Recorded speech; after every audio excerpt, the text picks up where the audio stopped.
Saint Catherine's sunset ബീച്ചിലേക്കായിരുന്നു ഞങ്ങളുടെ ഇന്നത്തെ യാത്ര. പോകുന്ന വഴി നയാഗര ഓൺ ദി ലേക്ക് എന്ന സ്ഥലത്ത് കൂടിയായിരുന്നു.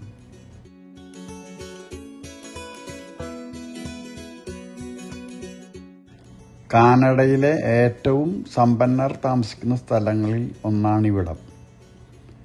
ഏക്കർ കണക്കിന് കൃഷി ചെയ്യുന്ന വൈൻയാർഡുകളുടെ നടുവിൽ വലിയ കെട്ടിടങ്ങളിലാണ് ഇവർ താമസിക്കുന്നത്. വിളഞ്ഞു നിൽക്കുന്ന മുന്തിരിച്ചെടികളും വിളഞ്ഞു നിൽക്കുന്ന പെയർ മരങ്ങളും പഴുത്തു നിൽക്കുന്ന പ്ലം ചെടികളും ധാരാളം കാണാമായിരുന്നു. പച്ച മുന്തിരിക്കുലകളുള്ള കൃഷിസ്ഥലം കാണാൻ നല്ല രസമായിരുന്നു. കൃഷിസ്ഥലങ്ങളിൽ നിന്നുള്ള ഫ്രഷ് ഫ്രൂട്ട്സ് വിൽക്കുന്ന ചെറിയ കടകളും കാണാമായിരുന്നു ഇവിടെയൊക്കെ.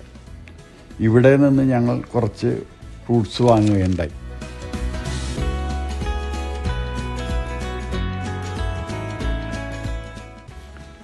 ബീച്ചിലെത്തിയപ്പോൾ സാമാന്യം നല്ല തിരക്കുണ്ടായിരുന്നു. രാത്രി 8:35 ഇന്നത്തെ സൂര്യാസ്തമനം.